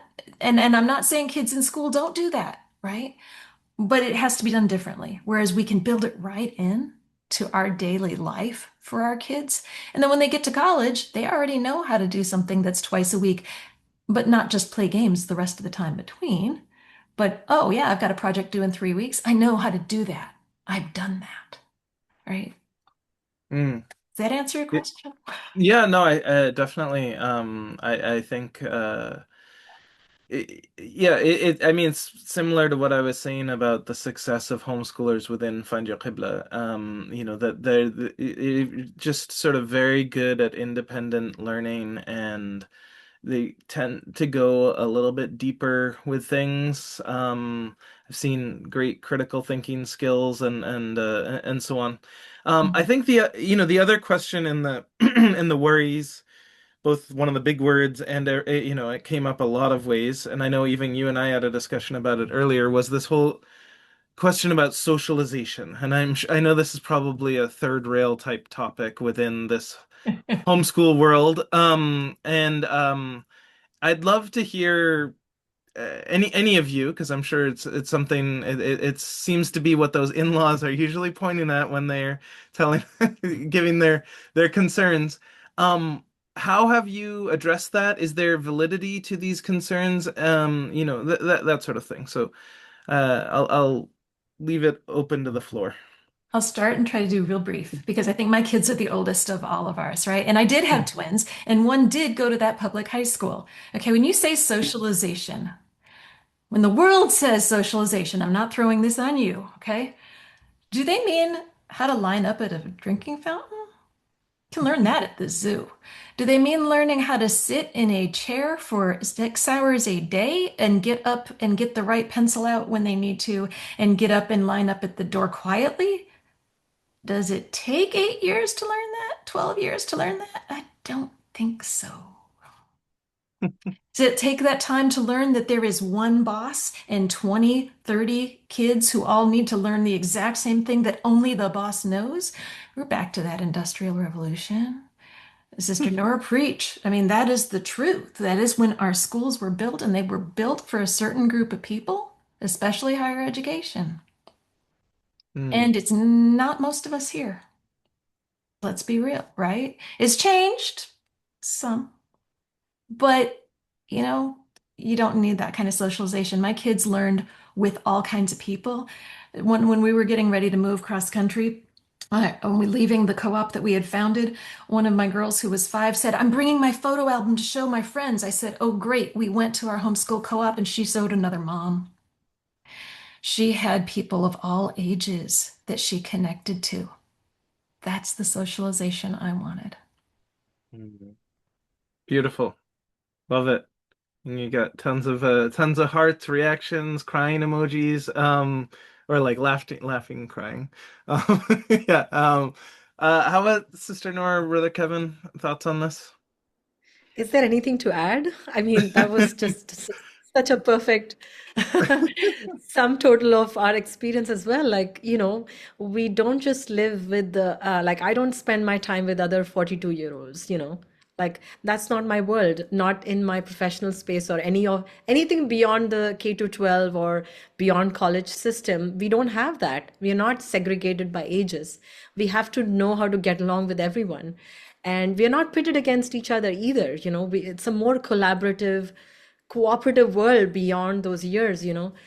So many of the things that we judge as socialization, or the other thing that people bring up, like competition, how are they going to know how to compete with the world or whatever, it doesn't apply, because beyond that system it doesn't exist.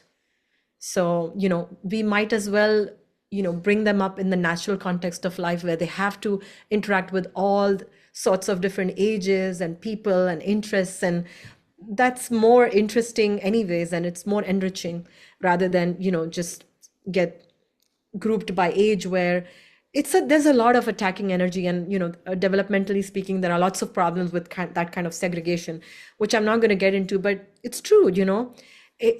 It's not very conducive to their personal development, or becoming aware of themselves, as Sister Michelle mentioned. You don't become your own person when you're siloed like that in a small group of same age Hmm. peers, who are all looking for direction, and they cannot be guided by each other. They are looking for mentors and adults, and it's not going to happen in that same age group setting. So it's not just bad socialization, it's just not aligned with conducive, our desire to create those conducive conditions for optimal development. It doesn't line up with that. MashaAllah. Anything from your side, Kevin, or you feel like that's been covered? Is that something that you're hearing as well when people speak to you and so on? Yeah, just simple one few words: free range parenting. Just Mm, let them roam around, and We have our values to have their interests or their passions, and just let them do that, make the nest, make the environment, make them capable. And Allah does that, but play our role, and they'll again, I don't want to use that word socialize. It's just like, it's like taming, breaking them and taming them, they'll break us and tame us. Like, let them do that. Yeah. So on that point, like, I think, you guys are all very experienced homeschoolers, and I think you have a very sophisticated, and I'm sure just this event has helped open the eyes of many of the people here as to all the different choices in front of you and the philosophy that can underpin your homeschooling journey. But I would say, anecdotally, my experience talking to a lot of Muslim homeschoolers is that they do sort of try to recreate school, like Dr. Michelle was saying. They do use often sort of cookie cutter curriculums taken from other places, and it just is like, their big fear is like maybe the public school system's corrupting in some way, and therefore I just want to protect them. But they don't necessarily, they're very much not free range parenting, unschooling, like, this sort of thing. So do you, and sometimes it's probably for, they don't feel like they're not educators. Maybe they both are working. They're just trying to, protect their kids. What advice do you have for families that haven't yet gotten to your level of understanding or certainty about this sort of alternative style of homeschooling?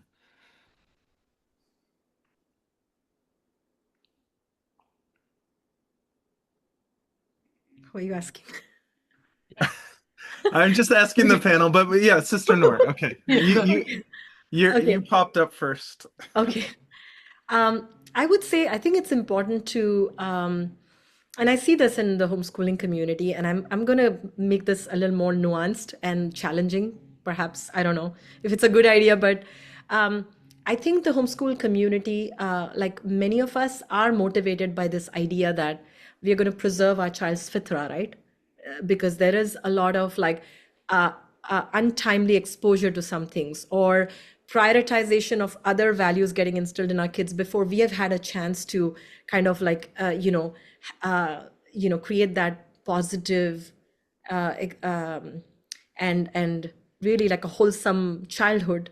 Before that has taken root, there is this competition with the outside world, where they are spending more time outside, and there is a place for that we want to preserve their fitrah and really help them grow in those early years, where our relationship is strong with them, and the right manners are instilled, habits, adab, all of that prioritization has to happen. But I would also say that if we are not careful about making this developmentally appropriate, we can get very comfortable with that small little world of ours, right? Where we are very comfortable being isolated, being very sure about who we are picking as friends, who we are getting along with. And that, I think, it's not appropriate as they get older. Because the idea of homeschooling, at least in my mind, is that we are taking this time in those early years to nurture and preserve their fitrah and also develop them. So we are not just, and we want to build that muscle, that will for doing good in the presence of bad as well. So we cannot completely take that out of the equation. So we cannot just stay comfortable with that, but as they get older, we also want to gradually expose them and build that muscle. And I think that's where some of the homeschoolers find it challenging. They get very comfortable with their little groups, and sometimes there is this capacity. So I'm not in favor of like just throwing them in the public school or just, exposing them to everything because we must get stronger. No, I'm talking about a very age appropriate, developmentally appropriate way of like scaffolding the process. So as they get older, they should know how to advocate for themselves. They should know how to disagree with someone. They should know how to hold on to themselves in the presence of, some opposing idea or some opposing value system, right? They should not be like either or. Like they should know how to, handle all these conflicting ideas and signals or, messages in society, because that's going to be a part of their life. But we have to make it developmentally appropriate. So taking the time to grow them from the inside out in a way that they develop the strength where they are sure about who they are confident in who they are, their values. They have such a high degree of awareness of who they are that tolerance becomes easy. You know what I mean? Like it's a the as human beings, our growth is reflected in how well we can handle the conflicting ideas, right? Like how can we be true to ourselves and still be able to navigate in society? So they should in small amounts, and you as a parent can see where your child is at, but exposing them to ideas, intellectual ideas that are challenging, which is part of society. Like we are going to do Darwinism this year, right? Like I'm just giving an example. Like why not? We should be exposing them to everything rather than curating it and keeping them completely in this bubble where when they go out in the world, they are just, it's like a shock to them, right? That's not healthy either. So you want to scaffold the process, take those early years to infuse your values into them with a good, strong relationship and building that culture. But as they get older, also teach them how to work with somebody you disagree with, work with people who may have a different idea about things. How do you communicate and how do you advocate for yourself, or how do you hold on to your ideas in the face of, someone disagreeing with you? Like all of that is an important life skill, and homeschoolers should be aware of all these things as they grow. That am I teaching them that? Am I exposing them in an appropriate manner to know how to hold on to the right values and choose good in the face of evil? Even that's hard, and that takes this muscle that we have to build in them, inshallah. Beautiful. That's, Uh, I just want to say one other thing. When one of my homeschool kids, who's 24 now, just came home from Switzerland. So I missed just a minute of what you said there, but you've got it so right. We've got to have our kids try different things, right? And to be with different people. But I want to share the wisdom that one college admissions officer shared with me when we were in a panel. He said he's a little sad when a homeschool application comes through and they've recreated school at home. He said the ones that stand out to him, he's got one who was a falconer. He's got one who was a blacksmith, right? So they found, I hope I pronounce it right, they found their Qibla, right? They had something else that they loved, that they did. In addition to, yes, we filled the buckets. And I know my presentation, I'm talking about the 5 core subjects and getting the 4 years of everything. Yeah, we can fill those buckets, but let's do what's real, right? So if you feel more confident with a Khan Academy math, okay, that's all right if that works for your kid. But don't feel stuck, especially buying one of the all-in-one curriculum, because for some kids, math works great independently with Khan Academy, and another kid needs a tutor or needs a small group. Another kid loves to read British literature, and another kid loves to read literature from India. Great. Read what matters to you, because you can. One of my kids did literature analysis on books that were nonfiction. You can still learn literary analysis. It doesn't have to be reading the same books as everybody else, right? So let your kid be themselves as an individual, not just stick to that boxed curriculum. Beautiful. I do recognize that we are at the 2-hour mark now. And I also know that your daughter just came back from Switzerland and probably would rather speak to her mom than watch her mom present. Some people are asking questions about books and things. I think if you look behind and take a screenshot of Michelle, who's on camera right now, there's some great books there. How Children Learn, Okay, raising critical thinkers. A place of belonging. Oh, sorry, a place to belong. It talks about a need to celebrate, kids need windows and doors. You need to see yourselves. You need to see yourself in books as well as learn about other people, right? We don't have to, I don't mean to criticize the old classical curriculum, right? We don't all have to learn from old white men. My own book is I the book have that I wanted. Go ahead. I'm gonna have to just dive into that real quick.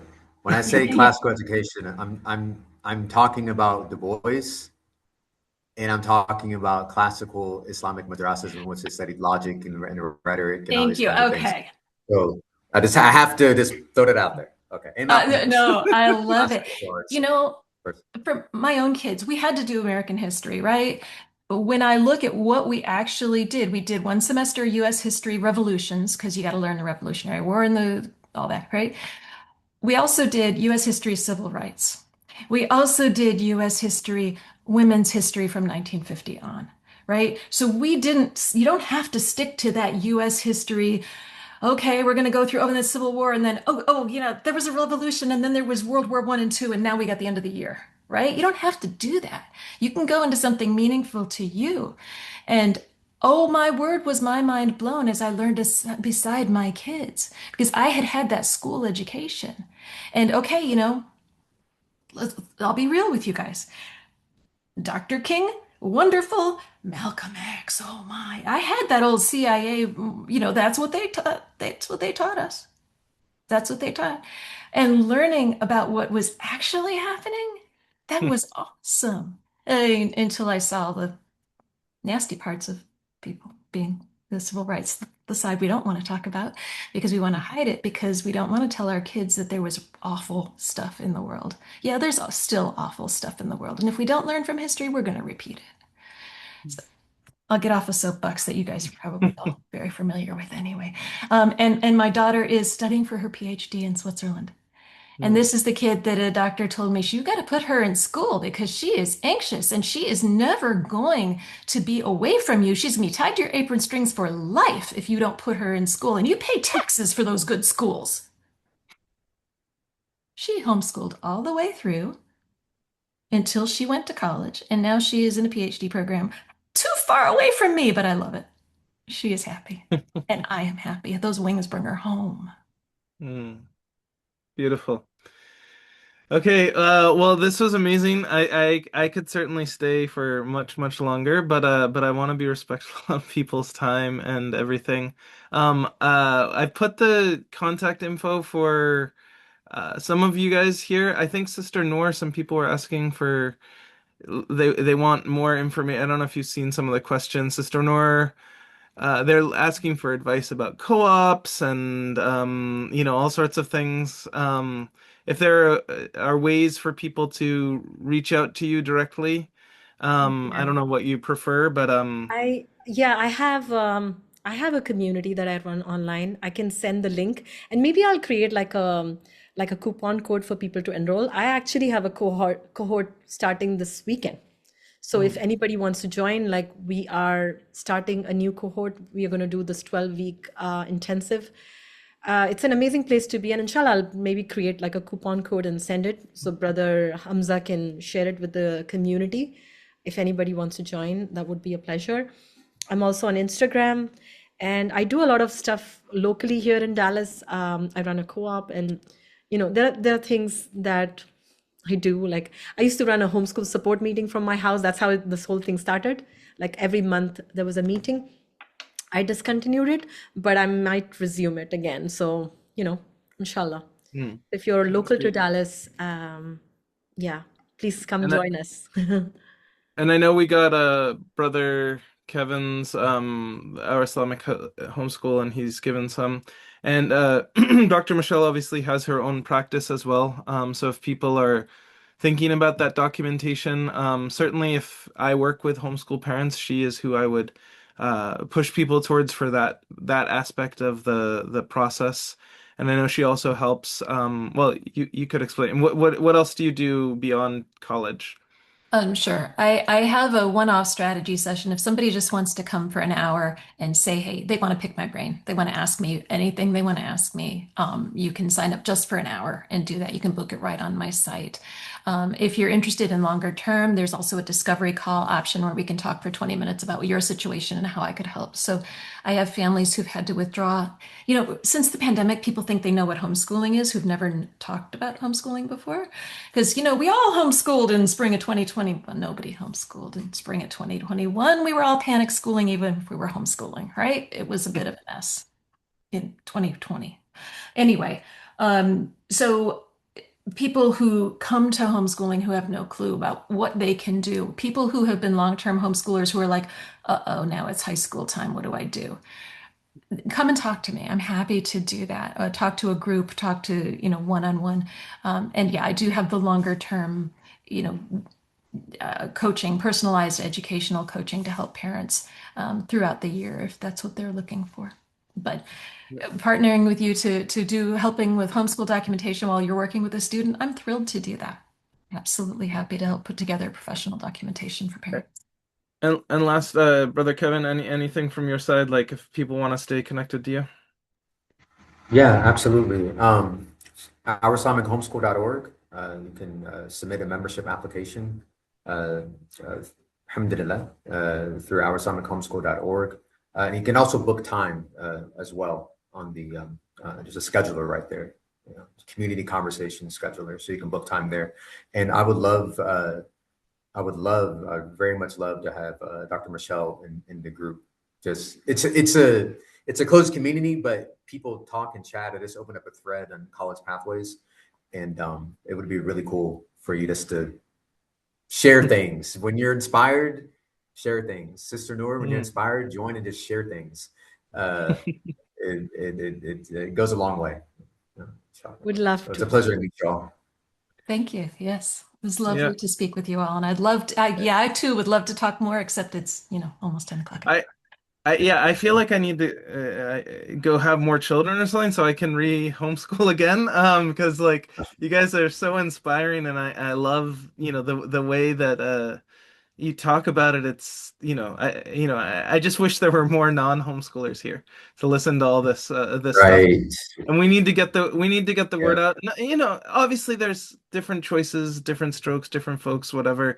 There's not a one size fits all to anything in life, but I know watching what my wife did with our kids, and looking at how they've, turned out as a result of all that effort, especially that she put in.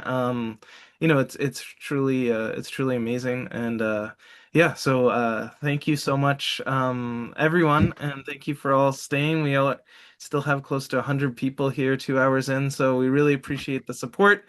And may Allah subhanahu wa ta'ala accept. Sorry, Sister Noor's link just sort of came in to hosts and panelists. Let me send it to everyone. All right. Jazakallah khair. Assalamu alaikum wa rahmatullahi wa barakatuhu. MashaAllah. Wa alaikum salam wa rahmatullahi wa barakatuh.